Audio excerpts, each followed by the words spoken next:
Assalamualaikum teman-teman, balik lagi sama aku Wella. Jadi hari ini aku balik lagi. Semoga kalian gak bosan-bosan dan semoga video-video aku bermanfaat. Hari ini aku pakai kacamata karena mata aku lagi merah. Tuh, mata aku merah, kelihatan gak sih?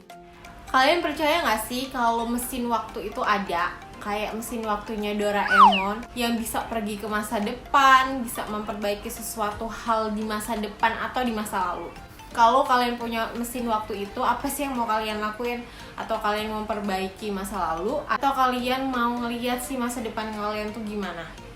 Kalau aku gak mau ke masa lalu. Yang pasti aku mungkin aku ke masa depan kayaknya deh. Jadi hari ini aku mau ngebahas tentang orang-orang yang memiliki pengalaman yang katanya adalah seorang time traveler. Jadi kita mau ngebahas tentang orang-orang yang dianggap sebagai time traveler. Langsung aja ke videonya, let's go. Jadi TikTok aku tuh sering banget FYP akun yang namanya tuh Kilmaru. Jadi dia itu diklaim sebagai time traveler yang terjebak di masa depan. Jadi singkatnya, Kilmaru ini adalah seorang programmer AI yang nge-hack komputer besar di perusahaannya. Dia tuh tiba-tiba terjebak di dunia yang sepi dan gak ada orang sama sekali. Jadi tinggal dia sendiri aja di dunia itu yang katanya itu dunia masa depan. Jadi anehnya si Kilmaru ini bisa tiba-tiba pas dia tidur terus dia kebangun, tiba-tiba dia tuh udah pindah negara aja gitu, udah pindah tempat. Kayak ada video dimana nunjukin kalau Kilmaru itu pernah mengunjungi Indonesia. Jadi Kilmaru itu pernah mengunjungi Bali dan dia tuh memvideokan itu. Kondisi di situ tuh emang sepi senyap, nggak ada orang sama sekali. Dia ngevideoin, nanti aku taruh videonya pas dia ada di Bali. Itu tuh benar-benar sepi banget, nggak ada orang sama sekali. Dia ngeklaim kalau emang dia itu kalau misalnya pas bangun tidur, kadang-kadang dia tuh bisa pindah negara gitu, pindah tempat gitu loh guys. Terus pernah juga dia itu ke Roma, terus pernah pindah ke London, ke New York, dan dia juga tuh pernah ke Vatikan. Jadi tuh kadang kalau dia tuh tidur, dia kebangun, dia tuh langsung kayak pindah tempat gitu, kayak pindah negara gitu loh. Tapi tuh negaranya tuh random, tapi tuh nggak setiap saat pas dia tidur tiba-tiba dia tuh pindah negara. Cuma kadang-kadang aja dia tuh pas tidur dan kebangun pindah tempat. Agak aneh ya. Terus karena netizen itu nantangin dia, beneran nggak sih? Karena banyak yang nggak percaya sama Kilmaru ini. Jadi dia tuh pernah ngebuktiin apa yang dia alamin ini, dan dia tuh mau live TikTok gitu loh guys. Tapi pada saat dia live TikTok, tiba-tiba tuh langsung ngeblank gitu aja. Jadi tuh dia nggak jadi live TikTok. Jadi ya sebenarnya menurut aku ini tuh hanya untuk kita nikmatin aja sih konten dia. Jadi kayak nggak usah diambil pusing dan nggak usah nyari tahu juga. Ya udah sih, namanya konten creator ya. Menurut aku ya wajar-wajar aja sih dia bikin konten yang kayak gini. Cuma kalau kalian emang percaya ya nggak masalah juga sih. Cuma kalau menurut aku cuma sebagai penikmat aja sih, karena dia juga suka video-video ke negara-negara yang menurut aku bagus-bagus. Ya udah, aku suka ngeliat-ngeliatin aja. Tapi aku untuk percaya ya aku sih no. Aku hanya menikmati aja konten-konten dia gitu. Jadi ada lagi satu konten kreator yang mirip-mirip sih sama si Kilmaru ini, cuma dia tuh kayak lebih dahulu ya. Jadi ada orang yang bernama Javier atau Javier yang konten TikToknya itu isinya mirip sama Kilmaru. Jadi si Javier ini kondisinya itu beda sama si Kilmaru. Kalau Kilmaru itu kan lagi nge-hack komputer perusahaan. Kalau Javier ini cerita awalnya kenapa dia bisa terjebak di masa depan, lebih tepatnya di tahun 2027. Dia itu awalnya itu mengalami kecelakaan. Lalu tiba-tiba dia tuh terbangun di rumah sakit tersebut dalam kondisi yang lupa ingatan gitu guys. Tapi kondisi rumah sakitnya itu udah sepi dan gak ada orang sama sekali. Kalau lupa ingatan kok dia bisa tahu nama dia itu Javier? Jadi gini guys, waktu si Javier ini kebangun dari pingsannya itu, dari komanya itu, dia itu ngelihat ada dokumen di dekat dia bertuliskan nama Javier. Jadi dia mengambil kesimpulan kalau nama dia tuh Javier sebelum dia lupa ingatan gitu guys. Jadi akhirnya dia menggunakan nama Javier itu. Dia suka banget mengunggah video-video di mana dia itu datang ke tempat-tempat yang harusnya itu rame, kayak datang ke stadion, ke mall, itu tuh bener-bener gak ada orang. Dia tuh suka posting keadaan sekitar yang bener-bener sepi, kayak kota mati gitu loh guys. Jadi penjelajah waktu selanjutnya adalah seorang penonton di pertandingan Mike Tyson. Kalian tahu kan Mike Tyson? Petinju. Jadi ada yang mengklaim kalau salah satu penonton di pertandingan tersebut itu adalah seorang time traveler. Jadi pertandingan tersebut itu berlangsung pada tanggal 19 Agustus 1995. Dimana pada tahun itu smartphone kayak kita ini, yang kayak kita pakai ini belum ada guys. Smartphone yang pakai kamera gitu loh guys, lebih tepatnya. Jadi tuh pada tahun itu tuh orang-orang tuh belum ada yang punya smartphone kayak gitu. Tapi orang penonton yang duduk di salah satu kursi yang ada di pertandingan tersebut, dan posisi penonton tersebut itu kayak lagi memotret dengan menggunakan smartphone-nya. Padahal pada tahun tersebut itu belum ada yang namanya smartphone, karena handphone aja tuh baru yang berbentuk kayak ada antenanya gitu guys. Nanti aku kasih fotonya di sini. HP aja tuh baru yang segede gaban gitu. Gimana mau smartphone? Smartphone tuh belum ada, apalagi smartphone yang ada kameranya. Jadi orang-orang tuh kayak mengklaim kalau misalnya orang yang datang ke pertandingan tersebut atau penonton tersebut adalah penjelajah waktu. Menurut kalian gimana guys? Selanjutnya adalah Greta Thunberg. Greta Thunberg ini adalah gadis yang berusia 20 tahun. Tapi anehnya ada satu foto yang menunjukkan Greta itu ada di situ. Tapi foto itu diambil pada tahun 1898. Nah, ada seorang bocah yang mukanya tuh sama banget sama Greta. Kalian bisa perbandingin foto ini, Greta dan foto anak yang ada di ladang tersebut. Sama banget kan guys? Makanya orang-orang tuh berasumsi kalau Greta itu adalah seorang penjelajah waktu. Jadi foto tersebut itu ditemukan di arsip Universitas Washington, di mana anak-anak tersebut itu sedang mengambil air di suatu ladang terpencil yang ada di wilayah Amerika. Dan foto itu tuh diambil sekitar 120 tahun yang lalu. Jadi kayak gak mungkin banget kan si Greta yang mukanya masih unyu-unyu itu, kalaupun emang anak tersebut masih hidup, kan umurnya tuh udah 120 tahunan tuh. Dan Greta yang sekarang umurnya masih 20 tahun, masih unyu-unyu, masih sama mukanya sama anak yang ada di foto tersebut. Jadi tuh orang-orang berasumsi kalau Greta tuh emang si penjelajah waktu. Jadi kenapa sih orang-orang tuh berasumsi kalau Greta itu adalah seorang penjelajah waktu?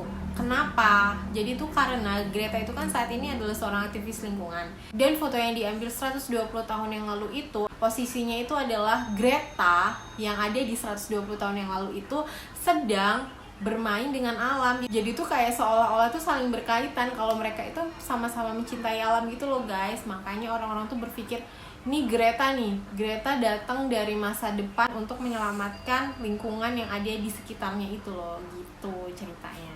Selanjutnya adalah seorang wanita misterius di tahun 1938. Jadi ada sebuah film hitam putih yang diambil di sebuah pabrik raksasa industri Amerika Serikat yang bernama DuPont di tahun 1938. Jadi wanita tersebut itu terlihat sedang berjalan di tengah kerumunan, di tengah orang-orang yang memakai pakaian yang serupa dengan beliau. Lalu perempuan tersebut itu terlihat seolah-olah sedang menggenggam sesuatu yang ia taruh di dekat telinganya dan sedang berbincang asyik gitu loh guys. Padahal pada tahun tersebut itu belum ada yang namanya handphone. Lalu karena viralnya video atau film tersebut, jadi tuh ada YouTuber dengan akun Planet Check, dia tuh mengkonfirmasi kalau dia tuh kenal sama wanita yang ada di video tersebut. Jadi ternyata di video tersebut itu adalah neneknya yang usianya tuh dulu pada saat itu umurnya tuh 17 tahun. Jadi pada saat itu neneknya tuh emang make perangkat seluler atau megang perangkat seluler yang dia taruh di kupingnya itu. Tapi itu masih dalam mode prototype gitu loh guys, yang masih dikembangkan oleh perusahaan yang ada di Amerika. Terus dia tuh bilang kalau mereka sedang menguji telepon nirkabel Getrat dan 5 perempuan lainnya diberi perangkat nirkabel itu untuk uji coba selama 1 minggu. Jadi rumor yang mengklaim kalau misalnya wanita yang ada dalam video tersebut itu adalah penjelajah waktu terbantahkan ya guys. Itu jadi ternyata cuma hoax doang yang dibuat oleh oknum-oknum tertentu. Oke, penjelajah waktu selanjutnya adalah Sergei Ponomarenko. Namanya agak sulit ya aku sebutin. Cuma dia ini adalah salah satu penjelajah waktu yang aku amat sangat tertarik mencari kisahnya. Jadi aku mau langsung ngebahas aja siapa sih Sergei Ponomarenko ini. Jadi dia itu adalah pemuda yang lahir di Kiev, Ukraina. Kalau sekarang itu ada di Ukraina, cuma kalau dulu itu dia itu lahir di Kiev yang ada di Uni Soviet. Jadi pada tanggal 26 April tahun 2006 itu ada seorang pemuda di Kiev, Ukraina yang terlihat kebingungan. Dan dari fisiknya itu kelihatan kalau pemuda itu tuh umurnya 20 tahunan gitu loh guys. Dan pada saat itu tuh dia tuh kayak celingak-celinguk kebingungan gitu. Jadi tuh polisi tuh menaruh curiga sama si pemuda tersebut dan nyamperin si pemuda itu. Dan polisi itu menanyakan, kenapa kamu kebingungan gitu? Pakai bahasa Indonesia? Enggak lah, pakai bahasa Ukraina. Intinya, kenapa kamu kebingungan? Si pemuda itu tuh bilang, aku bingung kok bisa aku tiba-tiba tuh ada di sini. Padahal sekitar 2 menit yang lalu aku tuh masih ada di Uni Soviet. Nah, si pemuda ini tuh datang dengan pakaian yang ala-ala cowok-cowok Uni Soviet gitu loh guys. Terus si pemuda tersebut itu memegang kamera yang antik. Jadi polisi itu kayak, ini orang kenapa ya? Kok kayaknya unik banget gitu loh guys. Akhirnya si polisi itu meminta kartu identitas si pemuda tersebut. Dan anehnya, apa guys? Pemuda tersebut memberikan kartu identitas yang berlaku pada saat Uni Soviet itu masih ada. Karena kalian tahu kan, Uni Soviet itu udah nggak ada. Kartu identitasnya itu tertulis nama Sergei Ponomarenko yang lahir di Kiev tahun 1932. Dan dia tuh ditemukan di tahun 2006. Kayak nggak masuk akal kan guys? Fisiknya itu kayak pemuda umur 20 tahunan, tapi di KTP atau di kartu identitasnya itu ditulis lahir pada tahun 1932. Kayak nggak make sense gitu. Makanya polisi itu makin curiga sama si pemuda ini. Tersebut mengirimkan si Sergei ini ke rumah sakit jiwa. Setelah itu ia bertemu dengan ahli jiwa yang bernama Pablo Kutrekov. Dan saat ditanya sang profesor, si Sergei ini menjawab kalau dia tuh emang benar-benar datang dari Uni Soviet. Kepada Profesor Pablo, pemuda tersebut atau si Sergei ini bercerita kalau umur dia itu 25 tahun. Dan pada saat itu posisinya dia tuh lagi jalan-jalan di Uni Soviet dan tiba-tiba dia tuh ngeliat suatu benda asing yang aneh ada di langit. Terus tiba-tiba dia tuh ngefoto aja gitu, ih ada laron. Galvok aku. Oke lanjut, aku sampai mana tadi? Oke. Jadi ada benda asing yang datang dari langit gitu guys tiba-tiba. Terus dia tuh foto benda asing tersebut dan setelah dia moto tiba-tiba sering itu ada di Ukraina. Tahun 2006 lagi. Karena waktu dia moto dia tuh masih tahun 1950-an. Terus tiba-tiba dia datang ke Ukraina di tahun 2006. Gimana menurut kalian? Lalu, aku lanjutin ya. Jadi karena saking penasarannya, Profesor Pablo ini lalu meminta tolong kepada seorang ahli fotografer yang bernama Vadim Pastner dan dia itu meminta cetakin film atau klise yang ada di kamera si Sergei ini. Vadim ini juga kaget dong ngelihat kamera si Sergei karena kamera tersebut itu udah berhenti diproduksi pada tahun 1970-an. Dan si Vadim ini juga tuh punya sebenarnya kamera tersebut di rumahnya, cuma tuh kameranya itu udah cuma buat pajangan doang karena udah nggak bisa dipakai. Sedangkan kameranya si Sergei ini masih kelihatan baru. Akhirnya singkat cerita, si Vadim ini mencetak foto yang ada di kameranya si Sergei. Setelah itu, apa yang dia lihat adalah apa yang diceritakan si Sergei tentang hal yang dia lihat. Ada suatu benda asing di langit yang difoto dia itu. Dengan bukti-bukti tersebut, akhirnya si Profesor Pablo ini ngerasa kayaknya pemuda ini bener nih ngomongnya, nggak bohong nih.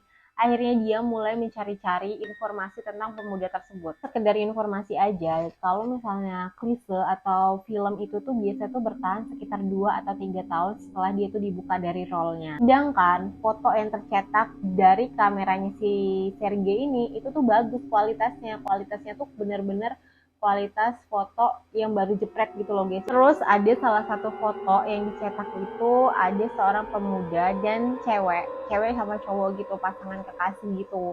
Terus ditanya tuh sama Profesor Pablo siapa dia itu. Terus si Sergei itu menjelaskan orang yang ada dalam foto tersebut tuh adalah dia dan tunangannya. Sergei yang ada di foto tersebut itu bajunya tuh sama kayak apa yang Sergei pakai waktu ditemuin sama polisi. Jadi untuk mencerna segala hal yang lagi dialami sama Profesor Pablo ini, dia akhirnya meletakkan Sergei ini ke ruangan observasinya lagi dan meninggalkan si Sergei. Tapi setelah beberapa saat, tiba-tiba Sergei itu udah menghilang dari ruangan tersebut. Padahal ruangan tersebut itu udah ruangan yang safety banget karena udah dilengkapi sama teralis besi. Tiba-tiba pas Sergei itu mau dipanggil lagi, Sergei itu udah nggak ada. Mereka tuh mengecek kamera CCTV. Kali-kali aja Sergei itu keluar dari pintu karena akses pintu itu cuma satu di ruangan tersebut. Tapi tuh nggak ada sama sekali tanda-tanda kalau Sergei itu keluar dari pintu tersebut. Jadi si Sergei ini menghilang entah kemana. Oke, jadi aku rasa segini dulu untuk hari ini. Assalamualaikum teman-teman, bye-bye.